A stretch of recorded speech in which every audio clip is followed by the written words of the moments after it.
All right, and we are back with Ascend once again making their way down the Manitoba roster here, taking on Zeal.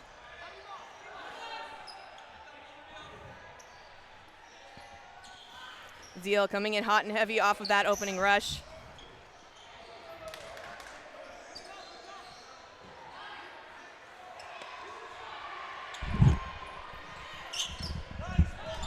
Up and over right into the commentary team. And unfortunately, I swatted it back, and the poor ball retriever had to chase it down. Great example of where you kind of want to let those balls roll so that they can predict where it's going. Well, he had to chase it either way. All right, so we're going to see Zeal making the play call now. It looks like Dubuque was eliminated. He walks off. They were just double-checking that with the ref there. Ascend with 4 players left on their lineup. Wilmot dropping the ball, giving it over to Como. Tap on the feet there on Wilmot. Big block up from Como, goes up over into the stands on the opposite court. They were able to find a replacement ball. That is the second time that has happened this tournament where it goes into the opposite court. 2 players left now for Zeal, being whittled down by the Ascend team. Again, Zeal being the 2nd place Manitoba team, taking on the 8th place Ontario team. Ascend on their 2nd of 3 back-to-backs on this court.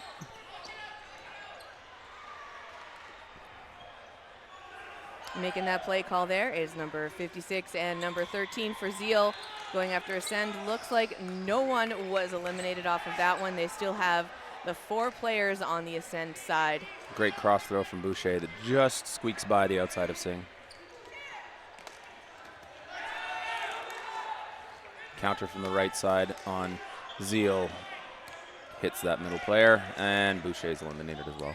You know, I believe I double-checked that one yesterday. I'm not sure if they are siblings, but on the Manitoba Valkyries team, or actually on the Rogue team, I'm sorry, there is a player whose last name is Buscher, as in Bueller.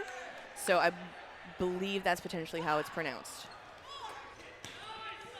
Now you're expecting me to pronounce names properly? I might just start doing them entirely incorrect. Awesome. Keep it fun. As long as I'm not the one that gets canceled, it's all the players you, will Dave. appreciate it, right? Manitoba in the chat, hashtag David Armstrong is canceled. All right, coming up now, we just have the 3 players. Oh, 2 players? Yeah, it looks like there was a little bit of confusion there. Walking off, ready to go, down nice and low. Able to go from that quick hop-up preemptive dodge to immediately move in the opposite direction again, keep himself alive. That was Julio Amador. Dancing in that back corner, aware of his spacing in relation to the line, making sure he's nice and far away from the opponents, give himself a little bit of time to react to their shots. Opting to maintain control of that 3rd ball on the court in front of him, give himself some options. Some players will go for that approach. Some will even hold on to the 3rd. Others would prefer to leave it in the hands of their retriever. Really just depends on the individual's choice. Now, speaking of players left in, again, Singh and Lowe for the Ascend side. They seem to be the sacrificial lambs going after these Manitoba teams. It's the 4th or 5th time they've been the last 2 players in, and they do manage to eliminate Amador. First point on the board going over to Ascend. Maybe they started to pick up on his habit of hopping up, get a little bit of that initial fake to get him to commit to the dodge, and then follow up with the throw while he's in the air. Yeah, you know what they say, commit to the bit.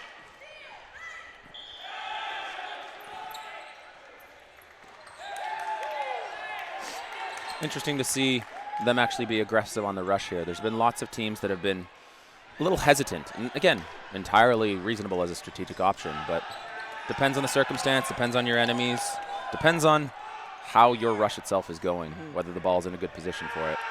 Zeal coming in aggressive off of that one. Beautiful block by Singh. Down to 5 players for Ascend. Another one gets eliminated just now. That is number 1, Brian McGowan, being eliminated for the Ascend side.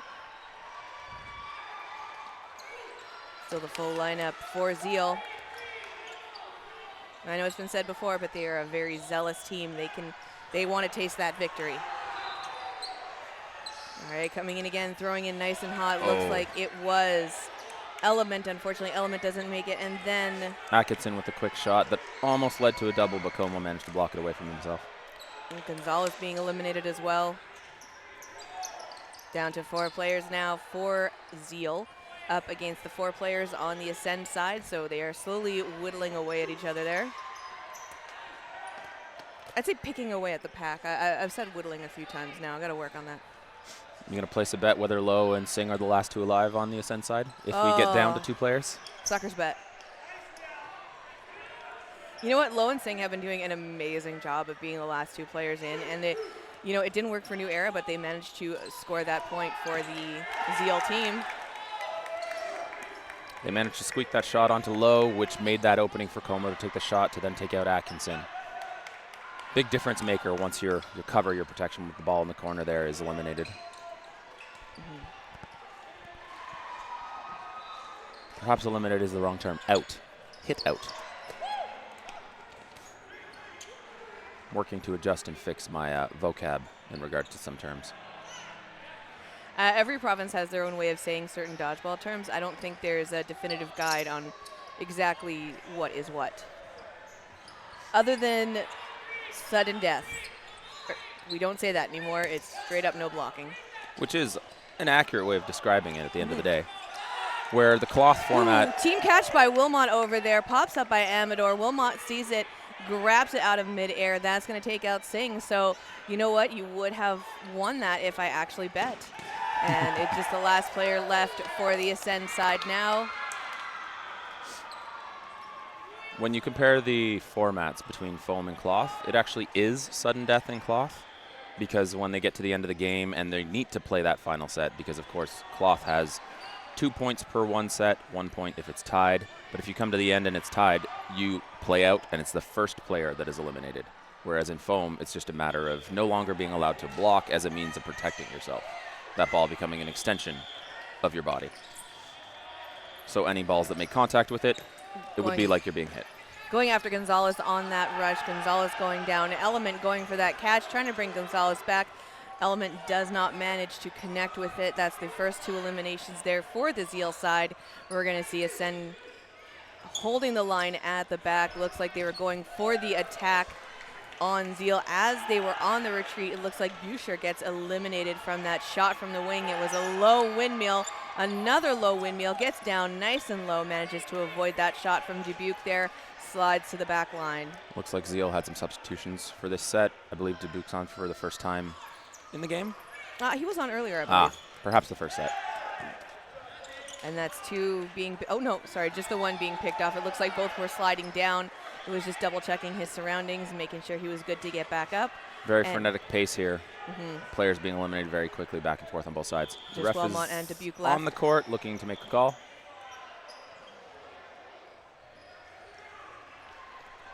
They'll confer. There's a little bit of confusion.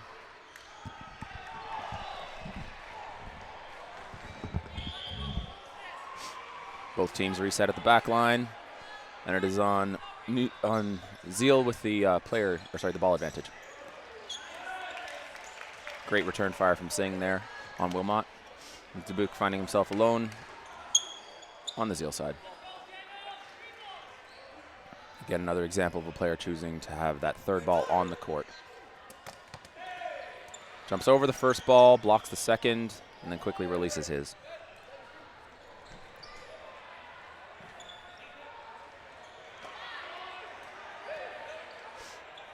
Block on the Ascend side. Advantage is now on Ascend.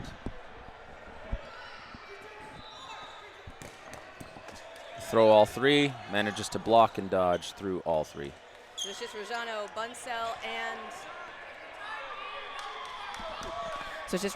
Bunsell, and can't quite make Singh. out the number. Singh. Yeah. Of course. I mean, it's hard for you to recognize him. How is it hard for me to recognize him? He hasn't been on the court much. Oh.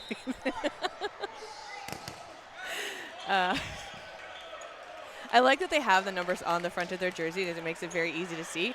But he's just, it's just running around there. It was hard to catch that number real quick. But Dubuque finally getting tagged on the double throw at the end there, but he lived through volley after volley with them opting to throw every single one at him.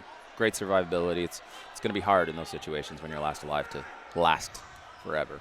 Dubuque is one of those players absolutely famous in Manitoba for just being so jumpy on the court. He almost kind of reminds me of a spider, the way he gets low but spreads himself out and just kind of shuffles around real quick.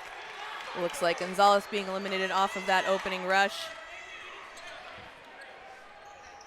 The angle we're on here, it's a bit harder to see the clear on the rush, but any ball that's passed on the rush has to be brought behind the pink line. You'll see the first pink line from the middle. Then the ball is activated and is free to be thrown as a live ball. But it's only the ball, not the feet. We're pretty much watching from the same angle that you folks at home are watching from as well. So, you know, on the far end sometimes is a little bit hard to see. So thank you for bearing with us.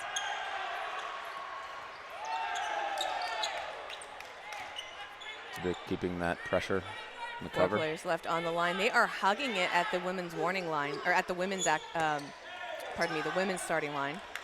He jumps high, he blocks low, and he flattens out on the ground. Lots of options.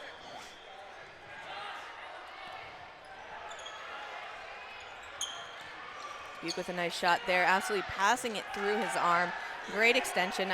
You know, I gotta say that most of the fundamentals about dodgeball I learned from Dubuque, except for how to like jump up and fall flat like that. I would hurt myself. Finding ourselves in a 4-4 player matchup.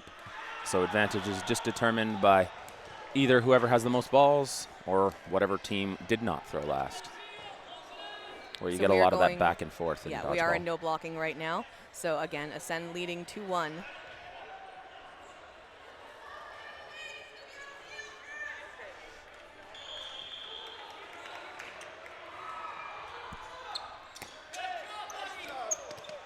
Como getting down nice and low. Despite advantage being on Zeal's side, Ascend opts to go for the shot, giving them that extra ball for their volley, and they live through it. 4 balls on the Ascend side. Bunsell now in the wing position, making that play call, throwing it over. Looks like they're going in the middle between Amador and Dubuque. Again, just watching him shift around the court. Nice and low, sliding. Trying to make a shot hit when someone is flat on the ground can be very difficult, particularly if they're on that kind of angle. You have such a small space to make contact. And that's the thing, too, with Dubuque is, like, he will get flat pancake low, but he's still able to slide out of the way. Just about manages to wrangle in that catch from the preemptive shot from Como on the left wing of Zeal. And that was Atkinson being eliminated for the Ascend side now. Zeal with the player advantage. Still 4 players in for them right now, taking it down to just a 3. Ascend players engaging, threatening on the offense from Zeal. We've got Singh, we've got Bunsell, and we have McGowan left for the Ascend side now. Singh getting nice and low, sliding back. Bunsell does get eliminated, but that is also going to take out Element, so they do manage to trade it off while we are in no blocking. Como goes for the trade. Yeah. Doesn't quite connect on either side. Yeah, neither one of them trade off, so they do manage to stay on the court. When you have that player advantage, you can have a little bit more, I'd say, safety strategically to be able to go for that trade, and if you commit to it, it's a swing. We see it again. Double they both tap. go for each other, and that's what converts the point. And that's going to close that one out now, so it's going to be a 2-2 tied score. We're going to see them changing up positions. That was the end of the first half. Really close sets. Lots of athleticism on both sides. Good dodges, good blocks. We haven't been seeing quite as much catching, I think, in this game as our last game, but... No, not as much, actually. I think it's... Ball's not popping up quite the same as it was. Yeah, I think Zeal tends to go for a more straightforward throw. Some of them go a little bit wide. So I think Ascend kind of has compensated for that. They're not reaching out. They're not getting sticky fingers. They're making sure, you know, just go for the block, go for the dodge. You know, they don't necessarily need those catches. They're still able to whittle down those Zeal players. The preemptive shots, the counters that are coming in from the Zeal side are a little bit different of an approach. Again, very feasible strategically, but I think that's where those pop-ups aren't coming for the Ascend side because they're not getting hit in those moments where they may not be ready for that fire to come.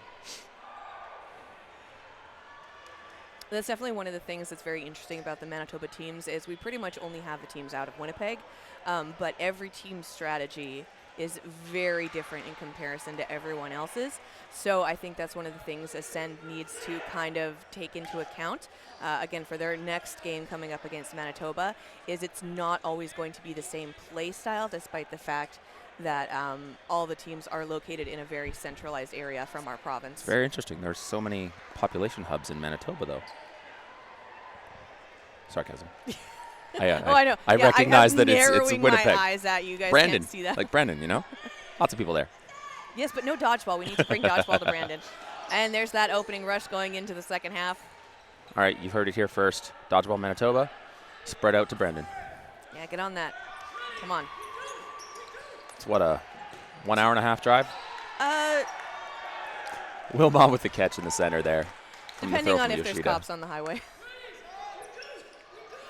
All right, going for it, and that takes out Rajano. Just the 4 players left now for Ascend. Zeal finding himself a 2-player advantage early into the set. Munsell returns the favor, taking out one of the Zeal players. Call comes from the middle. Let me get across. And are holding the line, switching up positions, going next to McEwen. Going in between Wilmot and Dubuque there. It's interesting to see how teams approach their play call. Sometimes you'll have a corner dominantly calling it or an individual dominantly calling it, other times center. Lots of different approaches. Bunsell going for the shot on McEwen there. McEwen managing to get low out of the way. McEwen's threatening off McGowan. McGowan with a nice clean block of that shot from McEwen. McEwen stays in. Covers the rolling ball. Allows his team to get that ball advantage. They have 6. Bunsell opts for the solo. Makes the hit. Back to 5 balls. Right where you Sorry, don't 6 want whole to balls be. on the Ascend side. They go 3 for 3 on their volleys and quickly change that 5-on-2 into a 2-on-2. And that's going to eliminate Amador.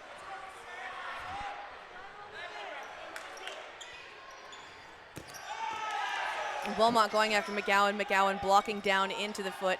Hands it off to Bunsell. Bunsell had no balls in hand, screaming, give me another ball. Holding that 3rd one now. He has that player advantage. Will he control that 4th? Ball advantage. Looks like he's sliding it over.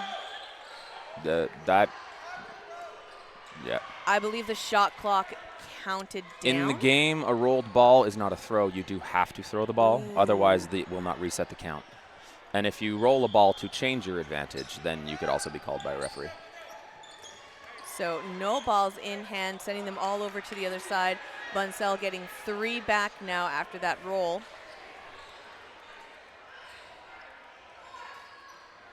Dancing in that back corner, as we all are wont to do.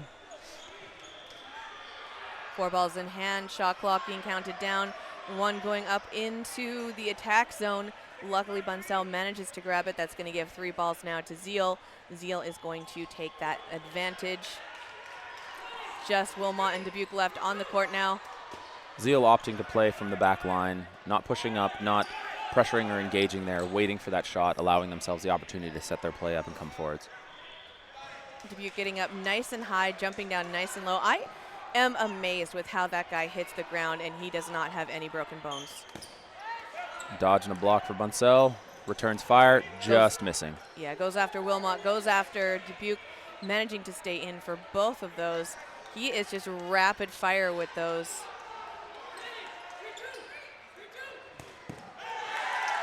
Commits to that dodge first, baited into it by the fake. And then once Zeal gets him to commit, double tap, second one hitting. The old 1-2 stagger shot there. Yeah. It can be tough as that player defensively to try and read the moment, recognize when it's just a fake versus an actual throw coming. And I mean, it's all part of the game, all part of the strategy. This is going to be another point now for Zeal on the board. They currently have that 1-point lead. The game is 3-2 with about 7 minutes left now on the game clock in the second half. Burden is on Zeal. Will they opt for the throw? And they do, making contact. Wilmot gets eliminated off of the counter from that shot made on low. So they are a 1-1 elimination. 4 players off of the rush there, taking their lineups down to Number 10, Nguyen, having taken that counter. Singh getting nice and high, avoiding that shot from the Zeal throw. Quick throw in the center on Atkinson, who dodges out of the way. Had a nice look on 2 players lined up there, but couldn't make the hit.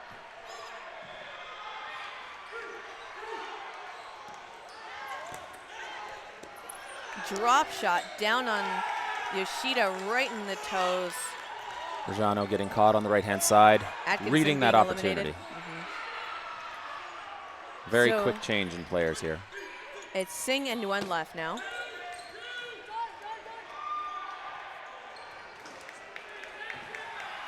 One ball advantage on the Ascend side.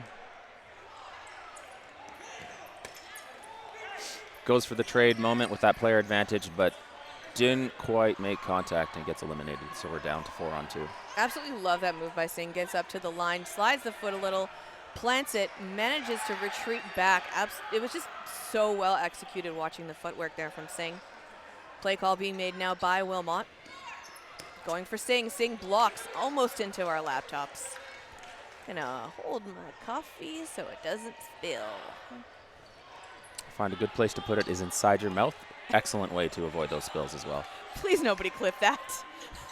And that is a double shot on Yoshida there.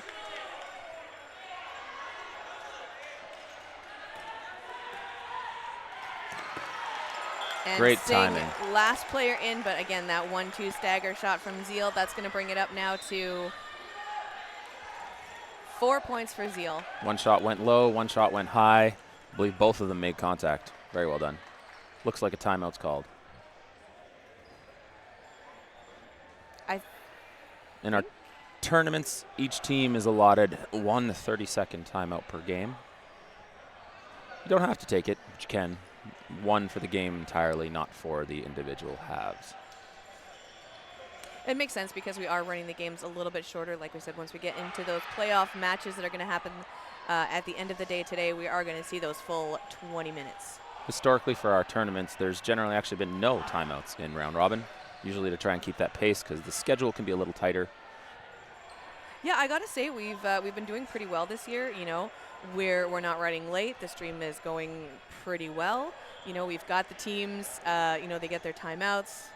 And did I just curse someone? Nope. Just listening to you speak. Well, I do have a face for radio.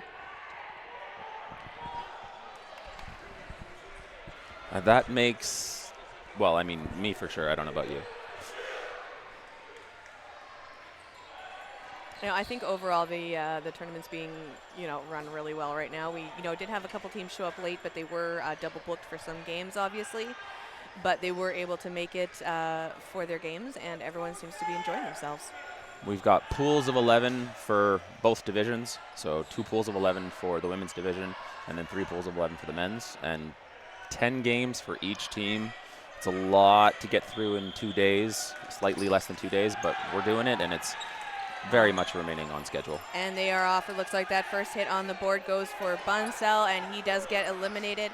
6 players still on the side of Zeal. That was an aggressive opening rush from them, using that timeout to their advantage. Oh. Looks like Yoshida going for the team catch, getting down nice and low, but going into Rajano as well. Couldn't quite wrangle that one in as it popped just ahead of him. He was going for it though. He was you know, trying, but down on his knees, it's really hard to maneuver like that. But I love the effort he put in trying to get that catch.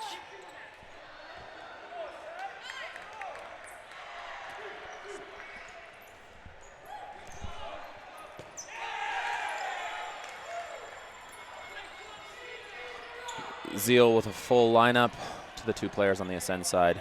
Gonzalez coming up there, being really aggressive, trying to push them back. Atkinson and one left. That ball breaks a little bit to the left, just out of range of Atkinson. You can get so much movement on these balls if you've got some practice with, even sometimes not intentionally. The really skilled and practiced players can get it to drop really nicely or get it to curve or even break in the wrong direction. You can really translate a lot of softball and baseball skills into this. Great dodging from Atkinson. Moves to the side for one and then drops under the other. finding himself in a 5-ball advantage situation to the 6 Zeal players. Will they go for the forced trade? They do, and just missed. Going after Element there. Element switches up positions very quickly. Atkinson still with 4 balls, sending them onto the court for him. He's going to be holding one, sending another one over into the back line. Only going to keep 2 in hand, going for it. And that's a rundown, you see. And Como gets the hit. That's going to be 5th point on the board for Zeal. Oftentimes defensively, if you find yourself in that position with those 2 balls in hand, you can try to lure the player in, make them feel comfortable, get them to come up nice and high up to that line. And then once they do, as they're going to make their throw, that's where you look for both players to push through as quickly as they can in transition. It's going to be a lot harder to move backwards than moving forwards for them, and you hope that those 2 shots can take that player out to end that set quickly. All right, we see them lining up again now, ready to take that shot. Game's getting away from Ascend at the moment. Looks like the ref is just having a chat with one of the line refs. They're confirming something, so kind of a freebie for both teams, but they are staying in the lineup. They're not deciding to have a chat amongst themselves. I think a couple people have noticed so far.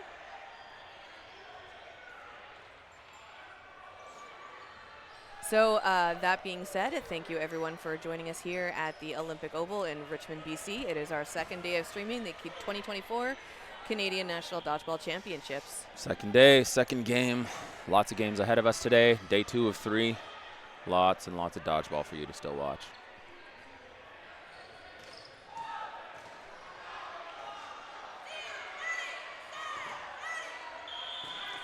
All right, and there we go.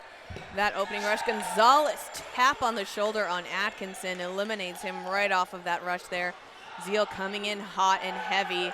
They are trying to get that point advantage because those are what racks up during these round robin games. We're not going to have any overtime.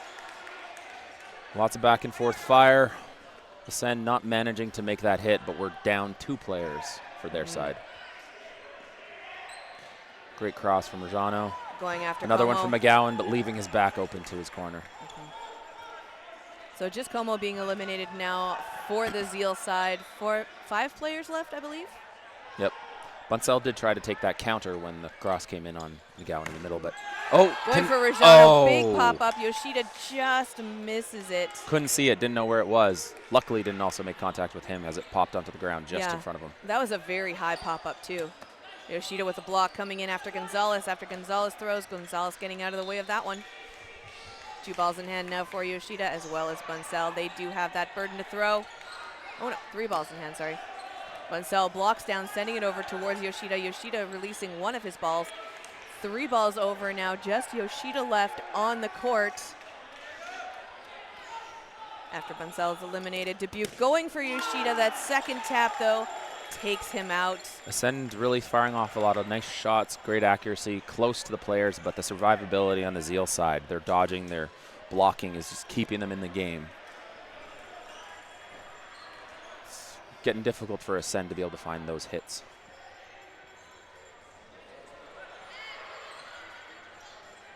Burden on Zeal again on the rush.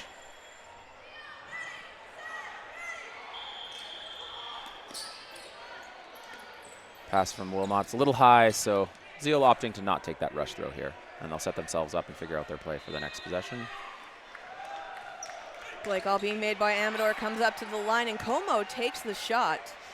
This time, instead of breaking to the left, it actually breaks up a little, pulling itself away from the aura of Atkinson. Nice big jump up there from Boucher and Dubuque.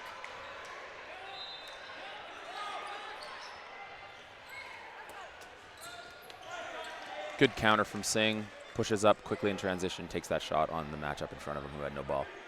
McEwen gets eliminated for the Zeal side. Amador takes up McEwen's position as the wing. Amador takes a shot, eliminates Atkinson. Right before his Wilmot rushing up to that line, taking the throw onto the opposing corner. Throw comes in on Bunsell, blocks it.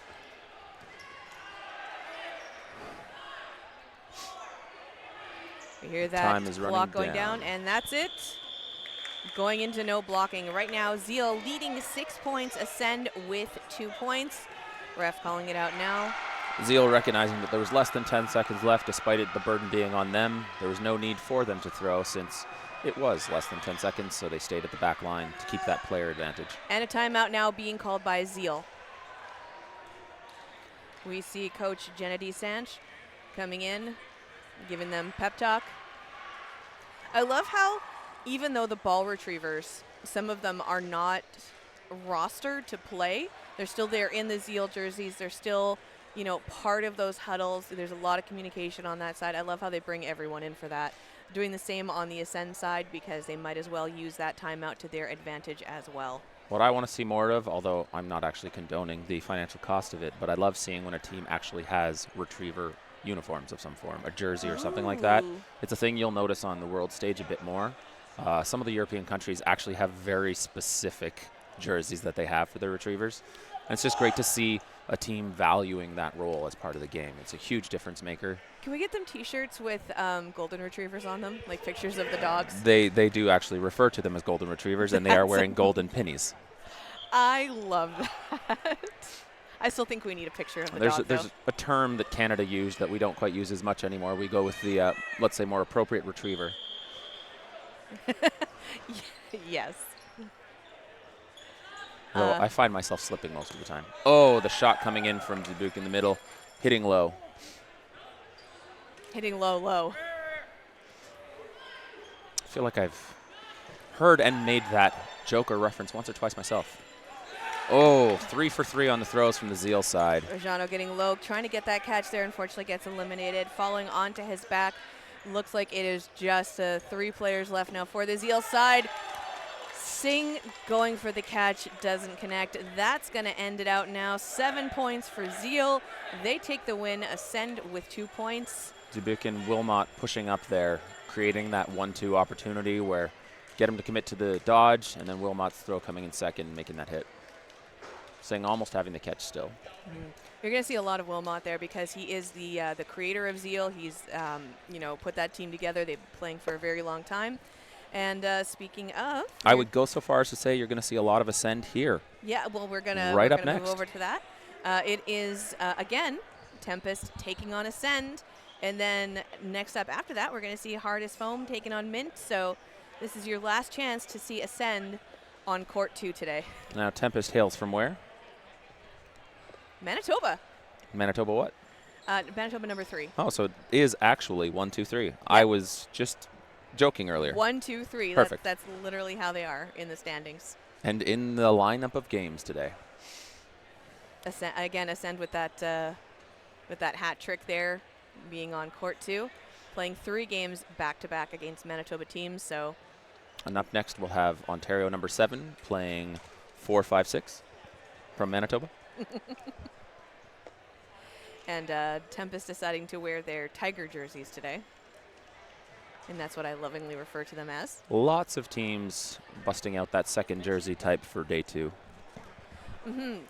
It's nice to see that there is a rotation in the jerseys, especially because, you know, a lot of sweating. So, and you know, shout out to the host hotel. Unfortunately, there are no laundry facilities. So, thank you everyone for bringing a change of costume. I believe there was a period of time where a lot of teams would opt to have their round robin jerseys and then also their playoff jerseys. With our format as it exists right now, we do have 33 men's teams that are playing, but given time, given circumstances, only 16 teams will move on to playoffs. So you can find yourself an opportunity to wear that extra uniform you have on day 2 instead. Maybe changing the whole playoff premise of it. All right, so we're going to see that game starting very shortly. Both teams are on court.